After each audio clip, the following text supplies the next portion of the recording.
Selamat datang kembali di channel Guru IPS Borneo. Saya doakan Anda dalam keadaan sehat dan tetap semangat dalam belajar. Masih dalam pembahasan tentang materi IPS kelas 9 semester 1 bab 1 tentang dinamika penduduk benua Eropa. Langsung saja kita menuju ke pembahasan ya. Kita mulai dari pengertian dinamika penduduk. Dinamika penduduk adalah perubahan jumlah penduduk pada suatu wilayah yang disebabkan oleh 3 faktor, yaitu yang pertama adalah kelahiran ya. Jadi ini istilah bahasanya adalah natalitas. Kemudian yang kedua kematian, bahasa ilmiahnya adalah mortalitas. Yang ketiga adalah perpindahan penduduk atau migrasi. Migrasi nanti ini ada dua, yaitu ada migrasi masuk, itu sering disebut dengan imigrasi. Migrasi keluar itu adalah emigrasi. Oke, lanjut ke slide berikutnya. Kita menuju ke jumlah penduduk benua Eropa. Jumlah penduduk benua Eropa pada tahun 2016 itu sekitar 742 juta jiwa. Pertambahan penduduk benua Eropa lebih rendah dibandingkan benua lainnya. Dibandingkan benua Asia, Amerika, Afrika, ini yang paling rendah ya.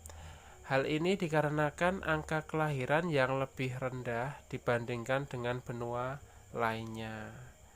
Angka kelahiran hanya 11 jiwa per 1000 jiwa. Angka kematiannya juga sama, 11 kematian per 1000 penduduk. Jadi kalau dihitung itu hanya 1% ya. 1% dari 1000 kan 10 ya. Nah, hanya 1,1%.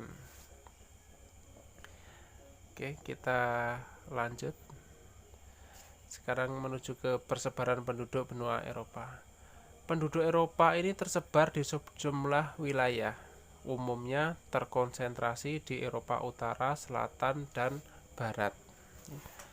Walaupun penduduk Eropa ini sudah negara-negara yang ada di Eropa kan sudah terbilang maju semua.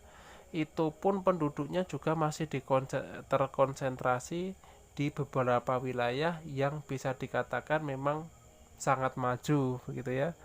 Nah, jadi seperti halnya di Asia maupun di Amerika ataupun di Afrika, rata-rata penduduknya terkonsentrasi di wilayah yang sudah maju, terdapat banyak industri ya. Nah, begitu pula di Eropa yang hampir wilayahnya di sini adalah negara-negara industri, itu pun tidak semuanya merata, masih terkonsentrasi di beberapa wilayah yang relatif banyak didominasi oleh industri ya. Ini khususnya di Eropa Utara, Selatan, dan Barat.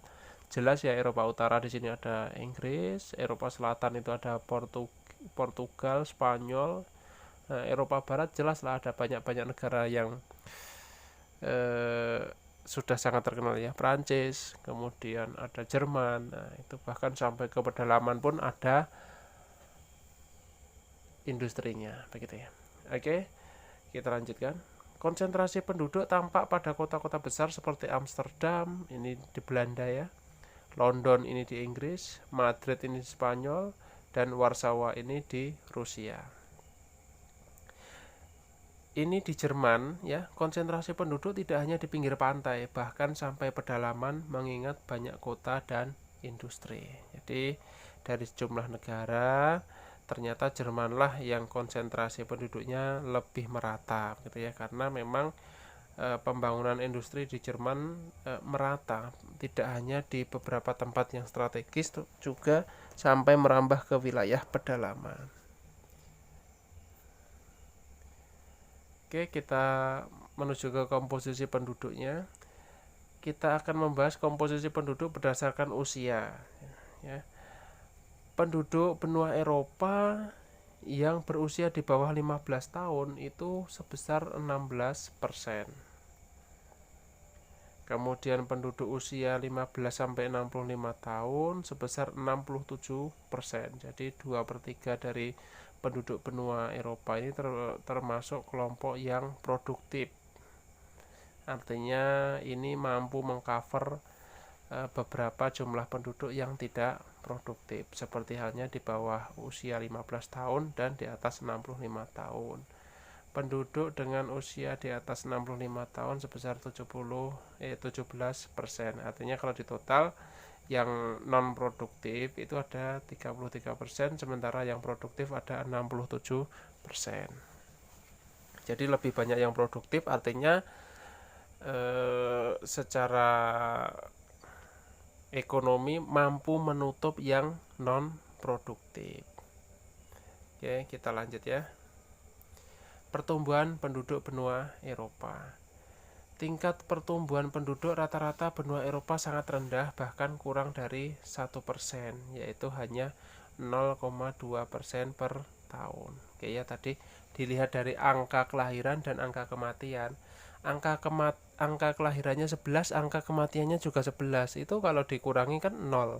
Artinya pertumbuhan penduduknya hanya ditopang daripada perpindahan penduduk, baik itu emigrasi maupun migrasi, begitu ya. Misalkan emigrasinya ya yang keluar dari negara itu 5, sedangkan yang masuk 6, artinya kan hanya 1 plusnya.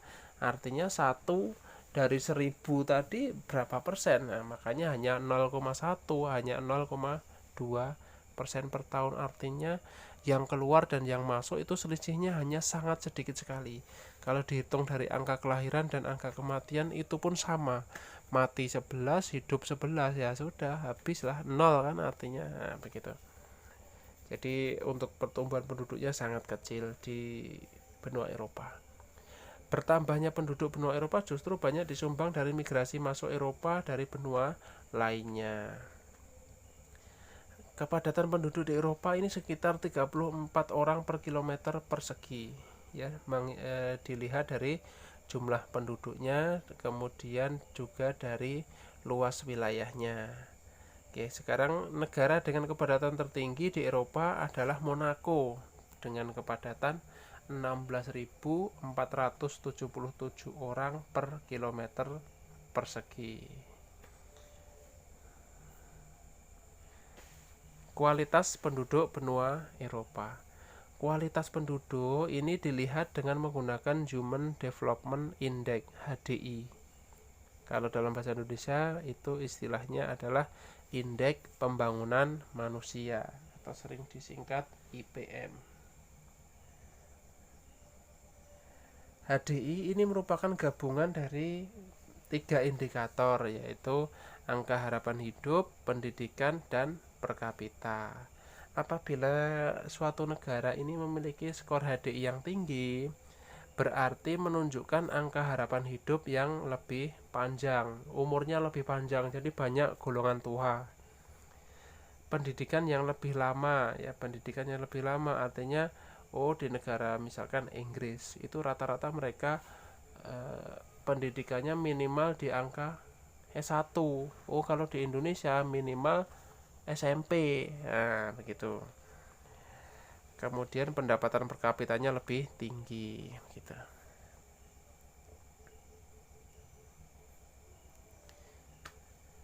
Kualitas hidup penduduk Eropa umumnya sangat tinggi dan tinggi. Wah, ini merupakan benua yang paling maju ya. Kalau di Asia itu tidak ada yang sangat tinggi, adanya hanya tinggi ya. Kalau di benua kalau di benua Asia itu rata ya, ada yang sangat tinggi, kemudian sedang dan rendah. Yang tidak ada tinggi, yang tidak ada yang sangat tinggi itu di Afrika. Kalau di Amerika pun sama, ada yang sangat tinggi, sedang dan rendah. Tetapi kalau di Eropa ini umumnya sangat tinggi dan tinggi ya, walaupun nanti ada juga yang kualitasnya tinggi sedang ya. Oke, kita lihat dulu untuk negara yang memiliki kualitas sangat tinggi berada di Eropa Barat, Utara dan Selatan. Oke, jelas ya. Eropa Barat rata-rata memang sangat tinggi karena memang industri mereka sangat maju, terbukti dari berbagai macam produknya yang sampai di benua lain, bahkan sampai di benua Asia, khususnya di negara Indonesia. Mobil-mobil yang dijual di Indonesia yang dari Eropa ya terbilang mobil wah ya, dengan harga yang dibanderol mungkin 1 miliar ke atas. Oke, sedangkan wilayah Eropa Timur kualitasnya tergolong tinggi. Negara dengan kualitas sangat tinggi diantaranya Inggris, Jerman, Prancis, dan Spanyol. Yang tergolong tinggi yaitu Rumania, Ukraina, dan Bulgaria. Oke ya, itu yang sangat tinggi dan tinggi. Oke, sekarang kita menuju ke keragaman etnik di benua Eropa. Sebagian besar penduduk Eropa adalah keturunan Indo bangsa Kaukasoid. Berdasarkan ras dan ciri fisiknya, penduduk Eropa ini dikelompokkan menjadi 5 suku bangsa, yaitu sebagai berikut. Yang pertama adalah bangsa Nordik. Ciri fisik bangsa ini memiliki rambut pirang, mata biru, tengkorak panjang, dan muka sempit. Mereka banyak tinggal di Eropa Barat dan Eropa Utara, yaitu di Norwegia, Inggris, Denmark, Belanda, Swedia, Belgia.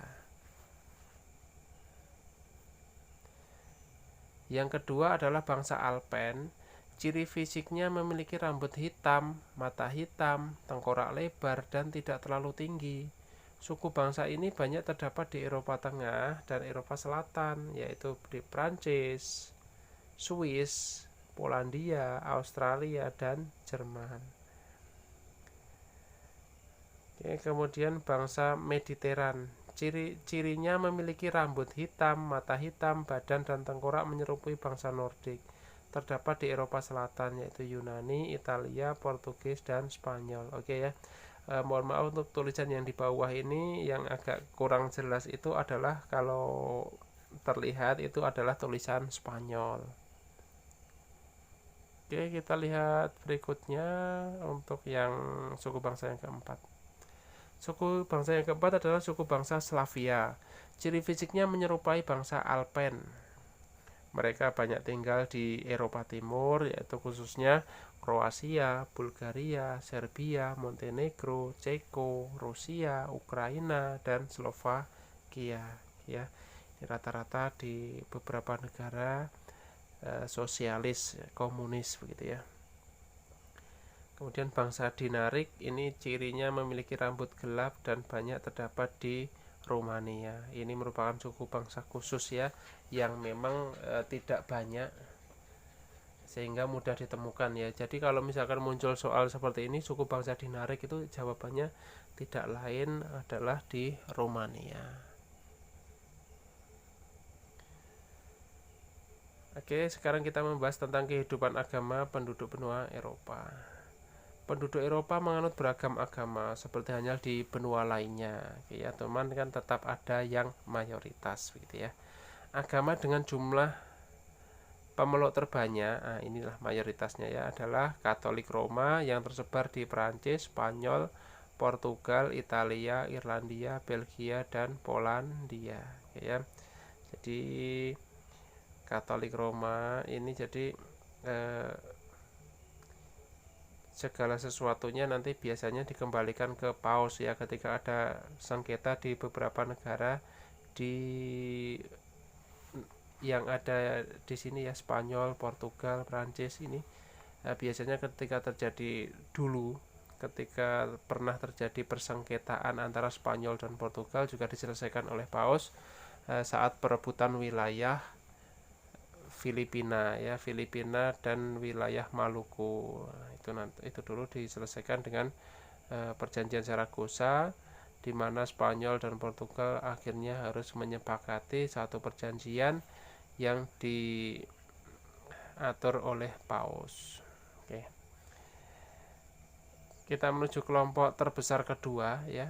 itu adalah Kristen Protestan, ya, yang sebagian besar berada di negara-negara Eropa Utara dan Eropa Tengah seperti Inggris, Skotlandia, Jerman bagian utara, Belanda, dan negara-negara Skandinavia. Oke, kalau di Indonesia anak-anak bisa mencermati bahwa agama Kristen Protestan di Indonesia ini dibawa atau disebarkan oleh orang-orang Belanda, ya, sehingga di Indonesia lebih lama. Kemudian proses penyebarannya juga lebih lama karena Indonesia dijajah Belanda lebih lama dibandingkan negara-negara lain seperti Spanyol dan Portugal. Jadi untuk jumlah penduduk yang beragama Kristen Protestan di Indonesia ini lebih banyak dibandingkan dengan pemeluk agama Katolik, ya. Untuk agama Katolik di Indonesia ini disebarkan oleh negara-negara Spanyol dan Portugal, itu ya, yang menganut agama Katolik Roma. Oke, sementara Belanda itu lebih ke Kristen Protestan. Oke, kita menuju selanjutnya. Untuk kelompok terbesar ketiga adalah pemeluk Kristen Ortodok yang umumnya tinggal di Rusia, Ukraina, Belarusia, Yunani, Bulgaria, Romania, serta Serbia dan Montenegro. Hampir di setiap negara Eropa ini memiliki banyak komunitas Yahudi, ya, dan jumlah terbanyak ada di Rusia. Dulu di Eropa itu banyak sekali penganut Yahudi. Cuma dalam dekade Perang Dunia II itu banyak sekali penganut-penganut Yahudi ini yang diculik dan banyak yang dibunuh oleh tentara Nazi. Ya, jadi dulu Jerman banyak sekali membunuh orang-orang Yahudi, ya. Bahkan Nazi atau di bawah pimpinan Hitler pun pernah mengatakan, ya, kusisakan beberapa orang-orang Yahudi, nanti kalian bisa melihatnya sendiri bagaimana atau kenapa saya memusnahkannya, begitu ya. Oke, kemudian kita menuju selanjutnya, yaitu agama Islam banyak dianut di Eropa Timur, ya. Di Albania dan Bosnia, Islam merupakan agama dengan jumlah pemeluk terbanyak, tetapi hanya beberapa, ya, di segelintir negara di wilayah Eropa Timur. Oke, kita menuju ke pembahasan berikutnya tentang keragaman bahasa, ya. Jadi setiap wilayah ini pasti mempunyai keragaman bahasa. Jangankan sebuah benua, sebuah negara saja pasti memiliki keragaman bahasa yang sangat luar biasa. Oke, ya. Benua Eropa memiliki banyak ragam bahasa dan kebanyakan bahasa memiliki setidaknya satu bahasa resmi. Dan kebanyakan bangsa, ya, memiliki setidaknya satu bahasa resmi. Bahasa Inggris merupakan bahasa di Eropa yang kemudian menjadi bahasa internasional. Bahkan di Indonesia ini banyak sekali orang yang sudah menguasai bahasa Inggris. Ya, kenapa? Karena memang pentingnya bahasa internasional ini. Karena kita di beberapa negara, ya, di beberapa negara ini memang sudah menjadi bahasa internasional, begitu ya. Nah, kecuali misalkan di wilayah Asia Tenggara, ya, mungkin hanya 1-2 yang memakai bahasa Inggris, ya, Singapura, gitu. Tetapi macam negara-negara di Australia, kemudian di Amerika, di Eropa lainnya, walaupun di luar negara Inggris, rata-rata ya kita mau berkomunikasi ya menggunakan bahasa Inggris, begitu ya. Kalau disuruh mempelajari bahasa lainnya justru lebih sulit. Kita mungkin lebih mudah justru mempelajari bahasa Inggris dibandingkan misalkan kita ke Prancis pakai bahasa Prancis. Nah, kita mau ke Jerman pakai bahasa Jerman. Nah, itu harus menggunakan banyak bahasa. Tetapi beda ketika kita sudah menguasai bahasa Inggris, ya kita di Inggris, di Prancis, di Belanda kita menggunakan bahasa Inggris pun jadi, ya, karena mereka pasti menguasainya juga, begitu. Oke, kemudian bahasa terbesar di Eropa ini sebenarnya adalah Rusia, ya, kemudian diikuti oleh Jerman. Selain itu terdapat bahasa yang digunakan secara regional maupun lokal. Oke. Oh, Pak, kenapa kok Rusia kok justru menjadi bahasa terbesar di Eropa? Ya, karena dulunya Rusia ini negaranya sangat besar, ya. mencakup beberapa negara yang menjadi satu, tetapi akhirnya terpecah belah, ya, terpecah belah yang dulunya Uni Soviet. Artinya apa? Artinya dulu bahasa Rusia ini sangat populer, ya, di sebuah negara yang sangat besar tersebut, tetapi ketika sudah terpecah belah, tetapi kan tidak berarti orang yang tidak berada di negara Rusia kemudian tidak paham lagi, kan tidak, ya, tetap karena dulu sudah menjadi bahasa yang sering digunakan, ya, walaupun negaranya sudah pecah tetap bahasanya masih bisa dipelajari, mereka pun masih bisa menggunakannya, sehingga bahasa yang banyak dikuasai adalah bahasa Rusia. Loh, terus kalau Jerman bagaimana ya sejarahnya? Ya, Jerman wajar, ya, menjadi memiliki bahasa yang juga terbesar di Eropa setelah Rusia. Karena apa? Karena wilayah Jerman pun dulu luas juga, banyak wilayah yang dikuasai oleh Jerman. Nah, sehingga ya wajar kalau banyak negara yang banyak menggunakan bahasa Jerman. Kemudian juga ditopang karena alasan Jerman ini merupakan negara yang memiliki industri yang maju, sehingga banyak cara berkomunikasinya mereka mempelajarinya. Karena apa? Untuk kepentingan bisnis. Nah, itu logikanya seperti itu.